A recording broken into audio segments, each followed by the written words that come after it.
guys, it's Sam and I'm here with another 5-star TBR predictions wrap-up and new predictions video. So I've done 2 of these in the past, and I originally saw this on Mercedes' channel from Mercy's Bookish Musings. And this is basically, as the title suggests, you check your TBR and see which books are going to be, you think, 5-star reads, and then you wrap up after if they were or not. So the most recent video I did for this was back in January, which is great. So it was only like 7 months. The first time I did a 5-star TBR predictions video, I think it was like over a year before I had my wrap up of those books. That's how long it took me to get to all of my predictions.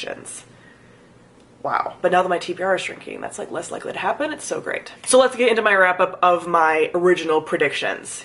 There's a mixed bag in here. I can't wait for you guys to see. So my first 5-star prediction was Wicked Saints by Emily A. Duncan. This ended up being a 3-star book for me. I was shocked. This is one of my more disappointing reads. It's still a series I want to continue. I still enjoyed it. I still think about the book, and I like a lot of elements of it, but it wasn't the perfect 5 stars that I thought it was going to be, which again was shocking to me. I'll leave my review on the screen for this. I'm still a little stunned by this every time that I do talk about it, because this was set up to be a perfect 5-star for me. I was convinced. I had no doubt in my mind. Then my second 5-star prediction was The Trader Brew Cormorant by Seth Dickinson. Another kind of disappointment, but not as much as Wicked Saints for me. I didn't really end up enjoying this. I've actually forgotten a lot of it since I read it. I think it would be like a 2.5 to 3-star read for me. I don't plan on continuing with this series. I did like the main character of Baru, but I just didn't really love the plot. I wasn't really engaged with it. And again, I found it pretty forgettable over time, which is pretty astounding because I'd only heard good things about this book, and so many people, even my review, were like, what? And I just didn't get on with it. That's okay. My third 5-star TBR prediction was Obsidio by Jay Kristoff and Amy Kaufman. This is the lowest of all of the scores on this because I ended up giving this 2 stars. Did not enjoy this, found this disappointing. I loved Illuminae, adored it. And Gemina and Obsidio, I feel like, were just rehashes of kind of the same plot, especially Obsidio. There were so many things in Obsidio that had happened in the previous 2 books, and I'm like, you can't fool me again. I think the thing that was so fun about Illuminae was that it was new and fresh and exciting, and then they kept like regurgitating the same things. And I'm like, why would you do that? You have so much opportunity to do other things. So this was a big disappointment. I was able to read it in like, what, 1 or 2 days because these books are so fast to read and easy to read, but very upset. And it's kind of made me like, do I want to read more Jay Kristoff and Amy Kaufman together? I really like Jay Kristoff. I'm going to continue to read Nevernight and stuff like that, but I don't know, man. This made me just a little skeptical. Like, do I want to read Aurora Rising? I don't know. Things get better from here. It's looking up now. So my fourth prediction was 12 Kings by Bradley Baleo. This is a recent read, and I ended up giving this 4.5 out of 5 stars. Really enjoyed the atmosphere, the characters. I really want to continue with this series soon, so I have already asked for the next book in the series, even though I'm trying to shrink my TBR. I just want to stay kind of immersed in this world, so ended up really enjoying this. I was thinking that would happen because everyone that I'd heard recommend this, I really trust their opinion. We tend to have the same opinions about books, so I thought it was going to be okay, but after some of this, I was like, I don't know. So this ended up being good for me. And my last 5-star TBR prediction was Foundry Side by Robert Jackson Bennett, and this was a 5-star read for me.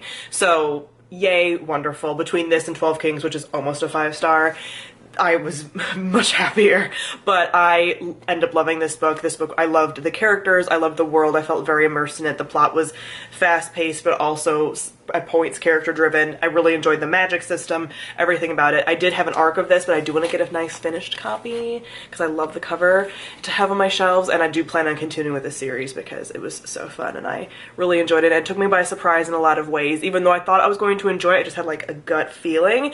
I still didn't really know much about it going in, and I was really glad that I ended up enjoying it so much. So now we are on to the next round of predictions, which hopefully, if I finish my TBR and everything, these books will all be read within the next 6 months, well, less than 6 months, before the end of the year. So just trying to tighten up that 5-star TBR prediction. But also because of my TBR getting smaller, I kind of am loosening the 5-star prediction to like a 4 to 5-star prediction, just because like it's very hard to think that everything you read is going to be 5 stars. Like 5 stars I'm so picky about now. So I'm kind of like, okay, there's books I can definitely think are going to be at least in the 4-star range, but not necessarily 5. So I'm thinking these are going to be 4 to 5 stars, like potential favorites, because my favorites do tend to fall in the 4 to 5 star range. Not every favorite is a 5-star for me. So my first 4 to 5 star prediction is Ninth House by Leigh Bardugo. I don't think I'm going to be disappointed in this. This is her first foray into adult, and I've heard this is very dark. There's been a lot of talk just in this last week about like how dark this is because it's adult.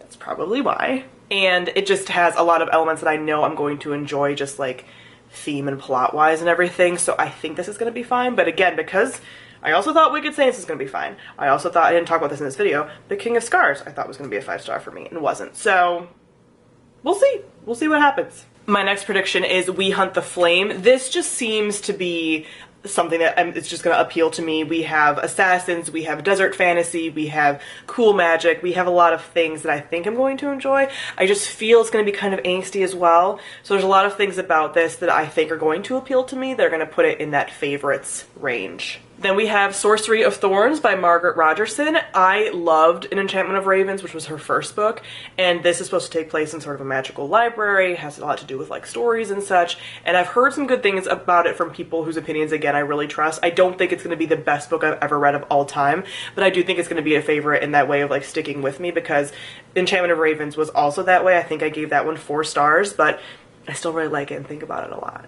And she does angst really well. Like really, this prediction is all like, what's going to be the angstiest? Because that's going to be probably really high in my regard.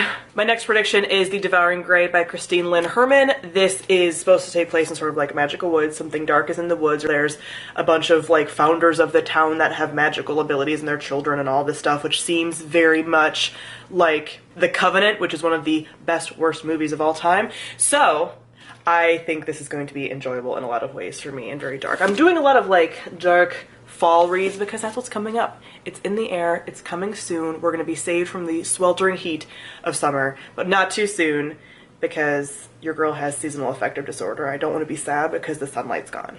And my last prediction is a book that I'm actually currently reading, but I made this list before I started reading it, so I'm not biased in any way.